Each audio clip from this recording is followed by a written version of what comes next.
we're next going to prepare the onions that will be going on the focaccia.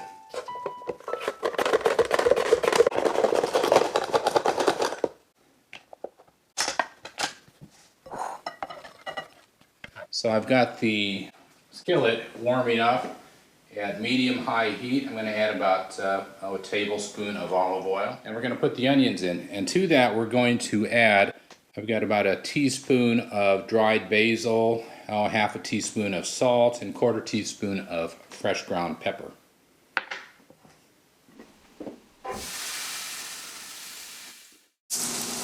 These are nice and golden brown now.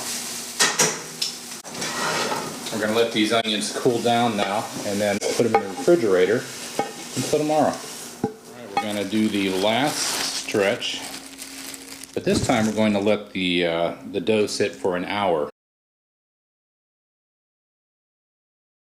And what I'm going to do is pour about a quarter cup of olive oil, and then we're going to take the bread dough, focaccia dough, and lay it right in the middle of it. We're going to take half of the herb oil, put it on the bread.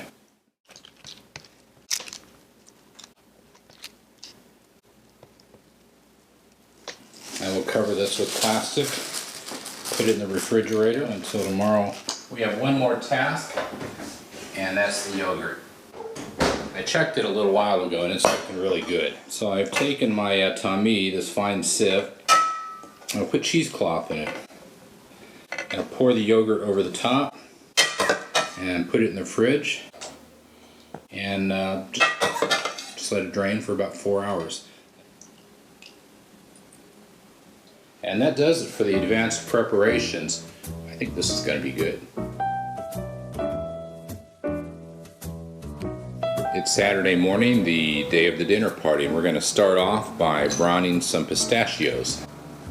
I have the stove turned up to medium heat, and we're going to go about 8 minutes on these.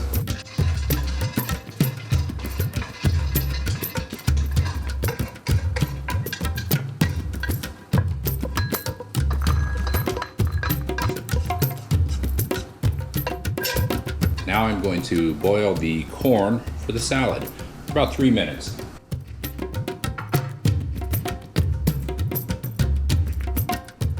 We'll roughly chop these pistachios, and these are for the dessert.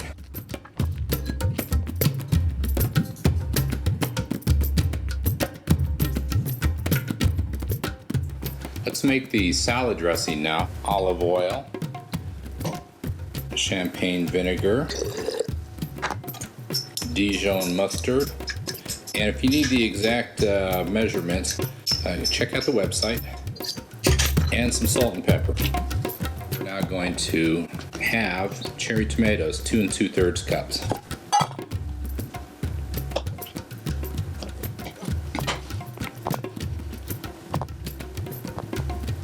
All right, next I'm going to thinly slice 2/3 of a red onion.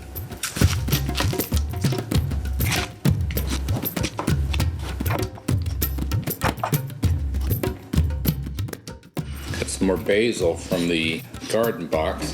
We're going to roughly chop this up. Tomatoes, onions, and basil. We're going to chiffonade some basil leaves for the focaccia.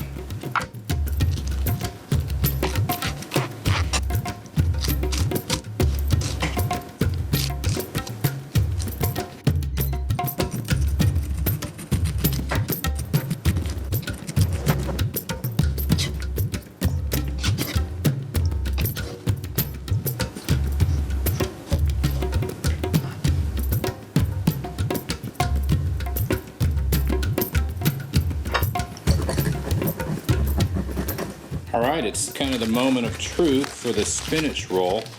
This has been chilling in the refrigerator all night, and I need to slice this up into 3/4 inch pieces.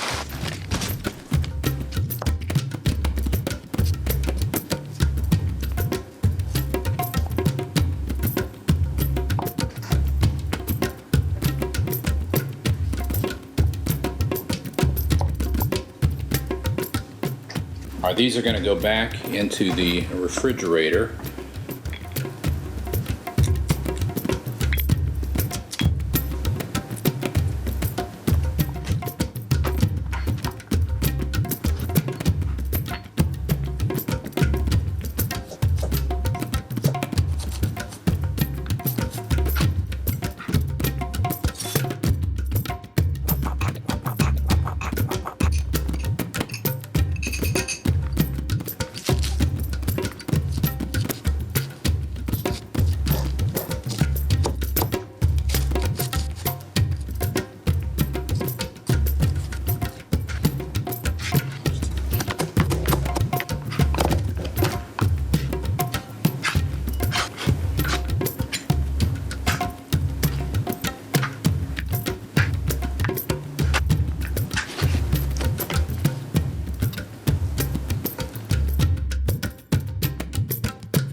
This meal was a revelation.